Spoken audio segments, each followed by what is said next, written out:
Hello प्यारे बच्चों, तो आइए आज हम पढ़ते हैं बाल महाभारत कथा कक्षा 7 का पाठ 34 युधिष्ठिर की चिंता और कामना। तो आइए कथा आगे बढ़ाएं। दुर्योधन को अर्जुन का पीछा करते देखकर पांडव सेना ने शत्रुओं पर और भी जोरदार का हमला कर दिया। धृष्टद्युम्न ने सोचा कि जयद्रथ की रक्षा करने हेतु यदि द्रोण भी चले गए तो अनर्थ हो जाएगा। इस कारण द्रोणाचार्य को रोके रखने के इरादे से उसने द्रोण पर लगातार आक्रमण जारी रखा। धृष्टद्युम्न की इस चाल के कारण कौरव सेना 3 हिस्सों में बंटकर कमजोर पड़ गई। इतने में धृष्टद्युम्न उछलकर द्रोणाचार्य के रथ पर जा चढ़ा और विक्षिप्त सा होकर द्रोण पर वार करने लगा। धृष्टद्युम्न का हमला जारी रहा। अंत में द्रोण ने क्रोध में आकर एक अत्यधिक पैना बाण चलाया। वह पांचाल कुमार के प्राण ही ले लेता यदि सात्विकी का बाण उसे बीच में ही पुनः न काट देता। अचानक सात्विकी के बाण को रोक लेने पर द्रोण का ध्यान उसकी ओर चला गया। इसी बीच पांचाल सेना के रथ सवार धृष्टद्युम्न को वहां से हटा ले गए, परंतु सात्विकी भी कोई मामूली वीर नहीं था। पांडव सेना के सबसे चतुर योद्धाओं में उसका स्थान था। जब उसने द्रोणाचार्य को अपनी ओर झपटते देखा तो वह खुद भी उनकी ओर झपटा। इस तरह बहुत देर तक दोनों वीर लड़ते रहे। इसी बीच युधिष्ठिर को पता चला कि सात्विकी पर संकट आया हुआ है, तो वह अपने आसपास के वीरों से बोले, कुशल योद्धा नरोत्तम और सच्चे वीर सात्विकी आचार्य द्रोण के बाणों से बहुत ही पीड़ित हो रहे हैं। चलो हम लोग उधर चलकर उस वीर महारथी की सहायता करें। उसके बाद वह धृष्टद्युम्न से बोले, द्रुपद कुमार, आपको अभी जाकर द्रोणाचार्य पर आक्रमण करना चाहिए, नहीं तो डर है कि कहीं आचार्य के हाथों सात्विकी का वध न हो जाए। युधिष्ठिर ने द्रोण पर हमला करने के लिए धृष्टद्युम्न के साथ एक बड़ी सेना भेज दी। समय पर कुमुक के पहुंच जाने पर भी बड़े परिश्रम के बाद ही सात्विकी को द्रोण के फंदे से छुड़ाया जा सका। इसी समय श्री कृष्ण के पांचजन्य की ध्वनि सुनाई दी। वह आवाज़ सुनकर युधिष्ठिर चिंतित हो गए। इस घड़ी अर्जुन की सहायता को चले जाओ। इतना कहते कहते युधिष्ठिर बहुत ही अधीर हो उठे। युधिष्ठिर के इस प्रकार आग्रह करने पर सात्विकी ने बड़ी विनम्रता से कहा, युधिष्ठिर, द्रोण की प्रतिज्ञा तो आप जानते ही हैं, अतः आपकी रक्षा का भार हमारे ऊपर है। महाराज वासुदेव और अर्जुन मुझे यह संदेश दे गए हैं और मुझ पर भरोसा करके यह भारी जिम्मेदारी डाल गए हैं। मैं उनकी बात को कैसे टालूं? आप अर्जुन की जरा भी चिंता न करें। अर्जुन को कोई नहीं जीत सकता। उधर जैसे ही सात्विकी युधिष्ठिर को छोड़कर अर्जुन की ओर चला, वैसे ही द्रोणाचार्य ने पांडव सेना पर हमले करने शुरू कर दिए। पांडव सेना की पंक्तियां कई जगह से टूट गईं और उन्हें पीछे हटना पड़ गया। यह देखकर युधिष्ठिर बड़े चिंतित हो उठे और बोले, भीम, मेरा कहा मानो तो तुम भी अर्जुन के पास चले जाओ और सात्विकी तथा अर्जुन का हालचाल मालूम करो। इसके लिए जो कुछ भी जरूरी हो वह करके वापस आकर मुझे सूचना दो। मेरा कहना मानकर ही सात्विकी अर्जुन की सहायता को कौरव सेना से युद्ध करता हुआ गया है। यदि तुम उसको कुशल पूर्वक पाओ तो सिंहनाद करना, मैं समझ लूँगा कि सब कुशल है। भीमसेन ने युधिष्ठिर की बात का प्रतिवाद नहीं किया और वह धृष्टद्युम्न से बोला, आचार्य द्रोण के इरादे से तो आप परिचित हैं ही।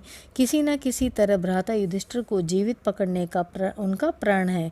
राजा की रक्षा करना ही हमारा प्रथम कर्तव्य है। जब वह स्वयं मुझे जाने की आज्ञा दे रहे हैं तो उसका भी पालन करना मेरा धर्म हो जाता है। इस कारण भ्राता युधिष्ठिर को आपके ही भरोसे पर छोड़कर जा रहा हूँ। इनकी भली भांति रक्षा कीजिएगा। धृष्टद्युम्न ने कहा, तुम किसी प्रकार की चिंता न करो और निश्चिंत होकर जाओ। विश्वास रखो कि द्रोण मेरा वध किए बिना युधिष्ठिर को नहीं पकड़ सकेंगे। आचार्य द्रोण के जन्म के बैरी धृष्टद्युम्न के इस प्रकार विश्वास दिलाने पर भीम निश्चिंत होकर तेजी से अर्जुन की तरफ चल दिया। जितने भी सैन्य दल मुकाबला करने आए उन्हें मारता गिराता हुआ भीम अंत में उस स्थान पर पहुंच गया जहां अर्जुन जयद्रथ की सेना से लड़ रहा था। अर्जुन को सुरक्षित देखते ही भीमसेन ने सिंहनाद किया। भीम का सिंहनाद सुनकर श्री कृष्ण और अर्जुन आनंद के मारे उछल पड़े और उन्होंने भी जोरों का से सिंहनाद किया। इन सिंहनादों को सुनकर युधिष्ठिर बहुत ही प्रसन्न हुए। उनके मन से शोक के बादल हट गए। उन्होंने अर्जुन को मन ही मन आशीर्वाद दिया। वह सोचने लगे, अभी सूरज डूबने से पहले अर्जुन अपनी प्रतिज्ञा पूरी कर लेगा और जयद्रथ का वध करके लौट आएगा। हो सकता है जयद्रथ के वध के बाद दुर्योधन शायद संधि कर ले। इधर युधिष्ठिर मन ही मन शांति स्थापना की कामना कर रहे थे और उधर मोर्चे पर जहां भीम, सात्विकी और अर्जुन थे वहां घोर संग्राम हो रहा था। थोड़े ही समय में जिस स्थान पर अर्जुन और जयद्रथ का युद्ध हो रहा था, दुर्योधन भी वहां आ पहुंचा, मगर थोड़ी ही देर में बुरी तरह हार कर मैदान छोड़कर भाग खड़ा हुआ। इस भांति उस रोज कई मोर्चों पर जोरों का युद्ध हो रहा था। द्रोण ने कहा, बेटा दुर्योधन, तुम्हें हिम्मत नहीं हारनी चाहिए। तुम जयद्रथ की सहायता के लिए जाओ और वहाँ जो कुछ करना आवश्यक हो वह करो। आचार्य के कहने सुनने पर दुर्योधन कुछ सेना लेकर फिर से लड़ाई के उस मोर्चे पर चला गया जहाँ अर्जुन और जयद्रथ में जोरों की लड़ाई हो रही थी। उस दिन भीम और कर्ण में जो युद्ध हुआ वह एक रोमांचकारी घटना के रूप में वर्णित है। भीमसेन उत्तेजना और उग्रता की प्रतिमूर्ति सा दिखाई दे रहा था। कर्ण जो कुछ करता धीरज और व्यवस्था के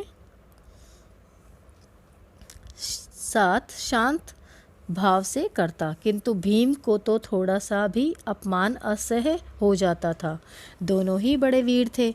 वे एक दूसरे पर झपट कर आघात करने लगे। भीमसेन को उस समय पिछले घोर अपमानों, यातनाओं और मुसीबतों की याद हो आई जो उसे उसके भाइयों और द्रौपदी को पहुंचाई गई थी। प्राणों का मोह छोड़कर वह लड़ने लगा। उस समय भीमसेन का घावों से भरा हुआ शरीर धधकती हुई आग सा प्रतीत हो रहा था। कर्ण और भीम के युद्ध में इस बार भीमसेन के रथ के घोड़े मारे गए। सारथी भी कटकर गिर पड़ा। रथ टूट फूट गया और धनुष भी कट गया।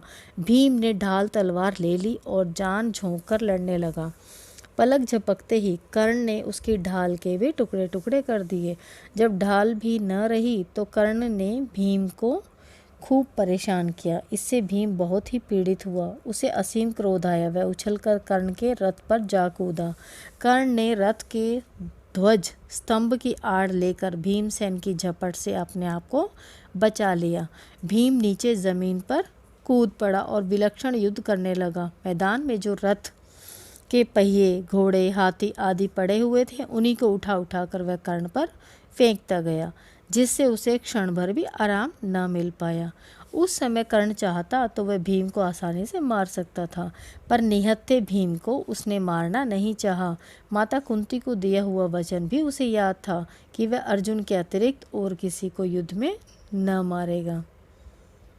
तो बच्चों, ये हुई कथा आज की पूरी। धन्यवाद।